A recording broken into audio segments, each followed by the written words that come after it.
Exit poll आने के बाद उन्होंने कहा कि हाई कमान जो फैसला करेगा उस फैसले के साथ सारे नेता रहेंगे, और यही भूपेश बघेल जी का कहना है और यही तमाम नेताओं का कहना है। तो सरकार स्पष्ट रूप से हमारी बन रही है, 60 सीटें लेकर हम आ रहे हैं, अदर्स का कोई प्रभाव नहीं है, और हाई कमान का जो फैसला होगा उस सर्वमान्य रहेगा और उसी के आधार पे विधायकों वो तो सर्वमान रहेगा, लेकिन कहीं विधायक कहीं भग ना जाए उसको प्रोटेक्ट कैसे करेंगे, क्या सोचा है? कर्नाटक ले जाने की तैयारी है? देखिए, जब स्पष्ट बहुमत आ रहा है तो विधायकों के कहीं जाने का प्रश्न ही नहीं पैदा होता है। और जो भारतीय जनता पार्टी का ऑपरेशन लोटस है वो देश के कुछ हिस्सों में सफल रहा है, मध्य प्रदेश में सफल रहा, कर्नाटक में भी रहा, लेकिन यहाँ पर राजस्थान में उन्होंने कोशिश की, वो सफल नहीं हुआ। छत्तीसगढ़ में तो वो असंभव है उनके लिए ऑपरेशन लोटस, वो सोचना छोड़ दे कि छत्तीसगढ़ में इस तरह की कोई बात होने वाली है। यहाँ का कांग्रेस का विधायक और कांग्रेस का एक एक कार्यकर्ता मजबूती से कांग्रेस के साथ खड़ा है और कांग्रेस से कभी कोई गद्दारी की बात वो नहीं सोचेगा। सीटें थोड़ी कम पड़ गई है तो मानेंगे आप, थोड़ी कम पड़ रही है। आप लोग तो 75 पार का नारा लगा रहे थे, उसमें तो कमी है। देखिए, आदमी जब इम्तिहान में, कोई भी व्यक्ति इम्तिहान में जाता है परीक्षा देने, तो वो यही सोचता है कि मैं 80% मार्क्स लाऊं, 90% मार्क्स लाऊं, तो मार्क्स ऊपर नीचे हो जाते हैं, ये तो जनता है, उन्होंने किया। लेकिन हमने अपनी तरफ से चुनाव लड़ने में कहीं कोई कमी नहीं की, हमारी एकता भी पूरी तरह से थी, और हमारे जो जनता के किए हुए कार्य थे और भविष्य में करने वाले जो वादे थे वो सब सारे जनता के सामने थे। दिनेश जी को लेते हैं। ठीक है। तो कांग्रेस तो अपने बहुमत के आंकड़े को लेकर अस्वस्थ है, और वैसे भी 50-53 आना कोई बुरा आंकड़ा नहीं है। आप ये रमन सिंह तो इसके नीचे ही रहे हैं हमेशा, और 15 साल सरकार चला चुके हैं। दिनेश जी को जोड़िए तो आगे बात करते हैं। जब तक अनिल जी से हम बोलेंगे, उसके बाद उपाध्याय जी आपकी ओर आते हैं। छत्तीसगढ़ में डरे हुए हैं थोड़े से लग रहे हैं अशोक राज आहूजा जी, लेकिन वो बता रहे हैं कि वो तो उनको कोई डर नहीं है। लेकिन आपके यहाँ क्या है? आपके यहाँ तो हो चुका है, इनके यहाँ तो होना है। हमारे यहाँ भी संभावना नहीं है भाई। आहूजा जी बिल्कुल नहीं डरे हुए हैं, और वो जो बोल रहे हैं कि बहुमत में सरकार बन रही है, और बहुमत में सरकार बनने पर कोई डर नहीं। कांग्रेस के प्रत्याशी चुनाव भी बिना डर के लड़े, जबकि पूरा केंद्रीय नेतृत्व मध्य प्रदेश में डेरा डाले हुए था। केंद्र के नेतृत्व के नेताओं का भरोसा मध्य प्रदेश के नेताओं पे से भी हट चुका है, भाजपा के। जब तो पूरे की पूरी कमान उन्होंने चुनाव से लेके चुनाव के बाद तक अपने हाथों में रखी। इनको मजबूरी में अपने कई केंद्रीय मंत्री, सांसद, इनको हमारे विधायकों के सामने उतारना मजबूरी में पड़ा, और उसका परिणाम ये हार के बाद वापस जब लौट के जाएंगे तो जनता इन्हें लोकसभा में भी नहीं पूछेगी। ठीक है, जनता ऐसा जनादेश दे जिससे कि उनका जनादेश अपमानित ना हो, कोई ऐसी स्थिति ना बने। दिनेश जी कुछ इंतजार कर रहे थे अपनी बात कहने का। दिनेश जी। सर्वप्रथम मैं कांग्रेस की रीति और नीति पे आऊंगा। ये सचिन पायलट और गहलोत जी लड़ते हैं, इसका दोष भी भारतीय जनता पार्टी पे मर देंगे। आज देखने को मिलेगा छत्तीसगढ़ में भी सेम है, इनके मुख्यमंत्री खुद वो पाटन से चुनाव हार रहे हैं। अब इसका भी दोष हमारे ऊपर मर देंगे। हारते ये हैं। क्या है इसका आंकड़ा? पाटन से मुख्यमंत्री जी को चुनाव हराना टेढ़ी खीर है भाई साहब। बहुत जल्द आपको रिजल्ट मिलेगा, आप ईवीएम पे दोष मत दीजिएगा। केवल कोई ईवीएम की बात ही नहीं है, निवेदन करूंगा, गलत नंबर डायल कर रहे हैं, यहाँ पर आप ईवीएम पे दोष आप यहाँ हमारे सीएम के जो दावेदार हैं भूपेश बघेल जी, माफिया राज है, ताकत से चुनाव जीत रहे हैं। भूपेश शिवराज तो अपराध है, शिवराज तो माफिया भी मध्य प्रदेश की अर्थव्यवस्था शर्मरा गई है। ये बिल्कुल आपने जो बातें कही है वो मध्य प्रदेश में लागू हो रही है। राजस्थान, छत्तीसगढ़ और मध्य प्रदेश में अब वो वाकई में सुशासन होगा। मोहित जी कुछ बोलना चाह रहे हैं? ठीक है, आ गए। छत्तीसगढ़ की बात हो गई। मोहित जी कुछ कहना चाह रहे हैं? मोहित जी। कांग्रेस को किससे डर है? मध्य प्रदेश में दिग्विजय सिंह जी से, राजस्थान में सचिन पायलट जी से, छत्तीसगढ़ में टीएन सिंहदेव जी से। तो ये अपने डर से बाहर नहीं निकल पा रहे हैं और दोषारोपण हम पर करते हैं। इनको हमेशा डर रहता है कि मेरे पास कांग्रेस में ही है सब लोग, मंत्रियों को मध्य प्रदेश में चुनाव बिना आप लड़वा रहे हैं, छत्तीसगढ़ में आप लड़वा रहे हैं और डर हमको नहीं रहेगा।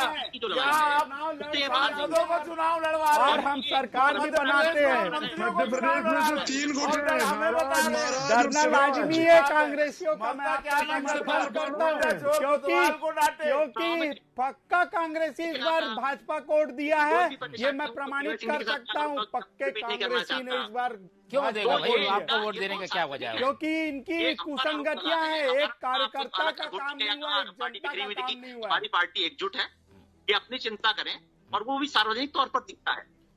हम आरोप नहीं लगा रहे। कमलनाथ जी ने क्या कहा मोदी के लिए? मामा के ऊपर भरोसा नहीं था। मोहित जी क्या सिंहदेव जी ने क्या टीएस सिंहदेव जी और भूपेश बघेल जी ने बढ़िया 5 साल समन्वय से ही काम हुआ और अभी भी साथ है। सचिन पायलट जी अशोक गहलोत जी के साथ है। दिग्विजय सिंह जी का बोल रहा है वो कमलनाथ जी के साथ चल रहा है। तो कहीं कोई मनमुटाव नहीं है। ये तो भारतीय विधायकों की दिल्ली में परेड करानी पड़ गई। भूपेश बघेल जी को 36 विधायकों की टीएस जावा ने परेड करवा दिया। प्रदेश की जनता ने देखा है जिस हिसाब से परेड हुआ है, ये आपके बोलने से नहीं होगा। इस प्रदेश की जनता ने देखा, ये मीडिया के मेरे जर्नलिस्ट मोहन जी ने दिखाया है। आपने परेड करवाया था क्योंकि एटीएम बना चुके थे ऊर्जा जी। इस प्रदेश की जनता देखी है कि आपने कांग्रेस का एटीएम बना दिया था। गुजरात चुनाव आप छत्तीसगढ़ के पैसे से लड़ते हो, मध्य प्रदेश का चुनाव सभी कांग्रेस का एटीएम बना के इस माटी को शर्मसार कर दिया और 1 लाख करोड़ के कर्ज के जंजाल में इस मेरे युवा छत्तीसगढ़ को बोल दिया। इसको कहते हैं आपको केंद्रीय मंत्रियों को चुनाव लड़ाना पड़ा। मामा के ऊपर आप चुनाव लड़ के आए हैं, अनिल जी चुनाव बोलो, लड़ अनिल के जी आ रहे बोलो। हैं, छिप के यहाँ भी आ रहे हैं, चुनाव लड़ के आ रहे हैं ऊर्जा जी और दमदारी से जनता के बीच से आ रहे हैं। अनिल जी अपना जनाधार खो चुकी है पूरे देश में। 2024 के चुनाव में पता लग। चलिए अनिल जी से ओवरऑल एक समीक्षा ले लेते हैं। सबकी बात आपने सुन ली, मुख्यमंत्री का चेहरा काम किया होगा या बहुमत नहीं आया होगा तो किसे आपने साथ ले सकते हैं, सारी बात हो गई। आपको क्या लग रहा है एग्जिट पोल के बाद ये 3 दिन हम ऐसे ही चर्चा में निकाल देंगे, एग्जिट पोल सही होगा नहीं होगा?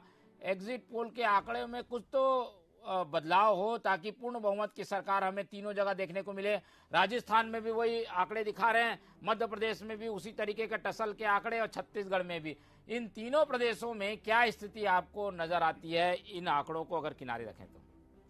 देखिए मोहन जी, 3 दिसंबर को तो फाइनल डिसीजन आ ही जाएगा। तब तक 48 घंटे 72 घंटे हैं हमारे पास। हम लोग आकलन कर सकते हैं, एक दूसरे से बातचीत कर सकते हैं और मीडिया भी एक प्रोटेक्शन तो अपना जारी रखेगा। जी जी।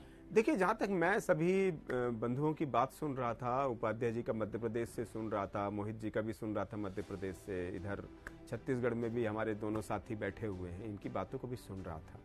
और दोनों ही राजनीतिक दल, ऐसा नहीं है, अजब तरह की एक खदबदाहटें हैं दोनों दलों में और नेतृत्व को लेकर के बड़े सवाल हैं। मध्य प्रदेश में भी हैं, कांग्रेस में भी है। वो तो कांग्रेस थोड़ा इसलिए सामने आ जाता है क्योंकि कांग्रेस में आंतरिक लोकतंत्र कुछ ज्यादा है और बीजेपी में अनुशासन का डंडा बहुत ज्यादा चलता है, इसलिए वहां पर इस तरह से मना लिया जाता है कि भाई ठीक है, भविष्य में आपके लिए ये कर देंगे।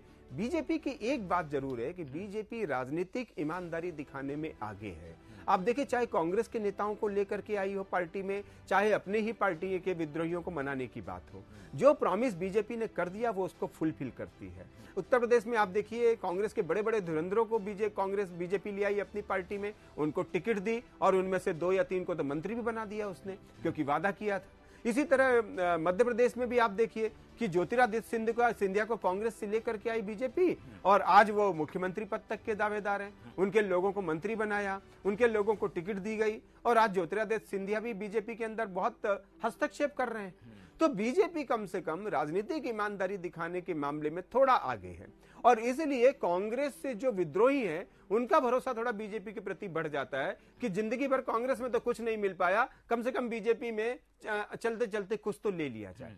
तो तीनों राज्य में क्या ऐसी रहेगा क्या त्रिशंकु जैसी स्थितियां, या फिर कभी भी गिरने जैसी स्थिति में डर में सरकार चलेगी क्या? इस पर देखिए मोहित,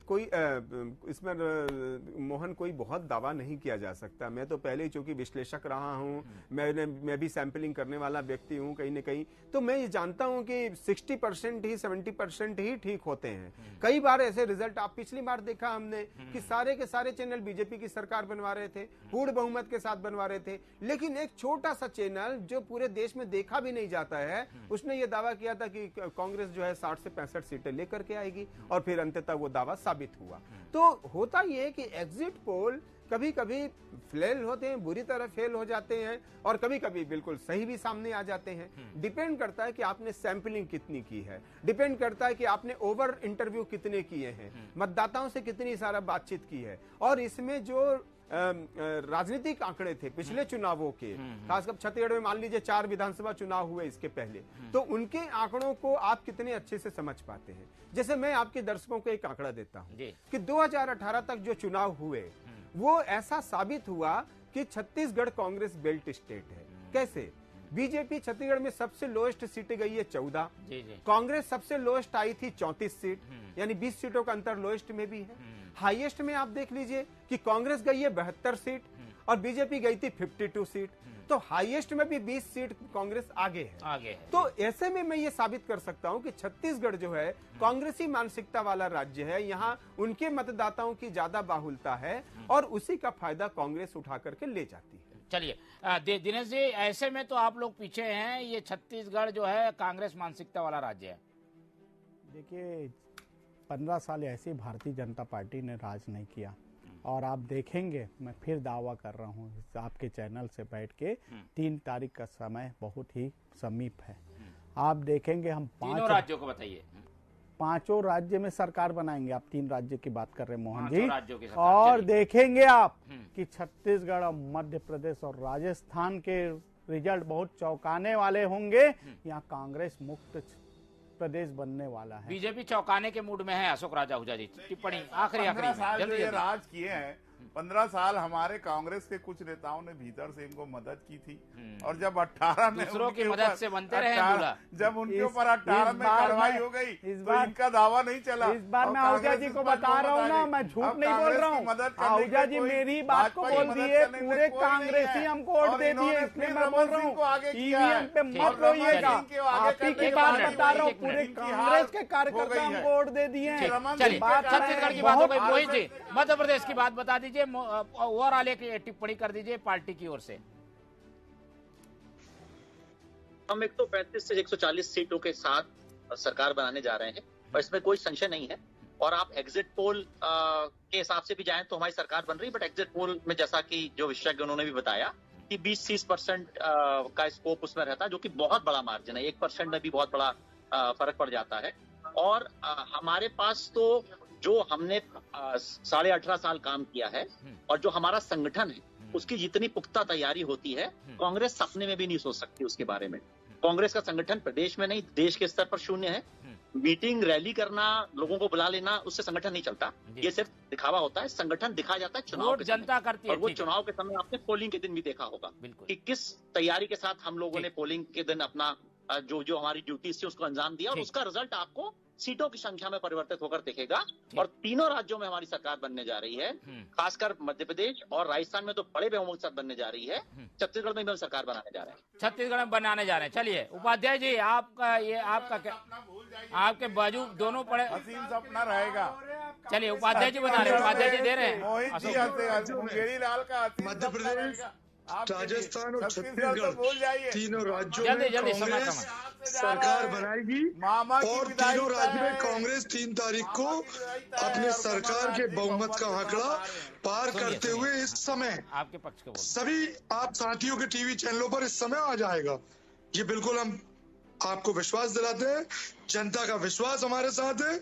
जनता का विश्वास कमलनाथ जी, अशोक गहलोत और भूपेश बघेल के कार्यों के साथ है, जो कि आपको 3 तारीख को मतदान के परिणाम के रूप में परिवर्तित होकर सामने मिल जाएगा। और तीनों राज्यों में बहुमत के साथ सरकार बनेगी। वही तेलंगाना में भी अच्छी स्थिति है और मिजोरम में भी चूंकि पूर्वोत्तर राज्य की स्थिति बड़ी अलग होती है और भारतीय जनता पार्टी सब खेल खेल लेती है, इसलिए ये 3 राज्यों में तो बहुमत के साथ बन रहा है और 3 तारीख को शाम को इस समय सारे हमारे मीडिया साथियों के चैनलों पर समय कम है। अंतिम बात कहना चाहता हूँ कि भाई जो भारतीय जनता पार्टी के प्रधानमंत्री अमित शाह और तमाम केंद्रीय मंत्री और मुख्यमंत्री देश के प्रधानमंत्री आप सुनिए थोड़ा, सबसे पहले बता देता हूँ चलिए, अभी तो एग्जिट पोल है, परिणाम आएगा तो और चर्चा करेंगे। एग्जिट पोल में ही इतनी चर्चा हो गई जी। ये लोग विधानसभा तो हार चुके, ये मान लिए, ये लोकसभा की तैयारी करने यहाँ बार बार चलिए, बार बार आ रहे हैं, उनकी पार्टी है, ये चर्चा लगातार जारी रहेगी। फिलहाल एग्जिट पोल को लेकर ये जो चर्चा थी इसका समय यहीं खत्म होता है, तो चर्चा यहीं खत्म करते हैं। हमारे साथ मोहित गर्ग जी जुड़े, उनका धन्यवाद। उपाध्याय जी ने हमें समय दिया, उनका धन्यवाद। अशोक राज आहूजा जी हमारे साथ थे, उनका धन्यवाद। दिनेश अग्रवाल जी हमारे साथ थे, उनका धन्यवाद। अनिल द्विवेदी जी हमारे साथ जुड़े रहे, उनका बहुत बहुत धन्यवाद। तो चारों मेहमानों का धन्यवाद करते हुए चर्चा ही खत्म करते हैं और आप लोग से उम्मीद रखते हैं कि एग्जिट पोल के ये आंकड़े सामने आए हैं, इसका विश्लेषण हमने आपके सामने रखा और आगे चर्चा जारी रहेगी। देखते रहिए TV 24। मुझे दीजिए इजाजत, नमस्कार।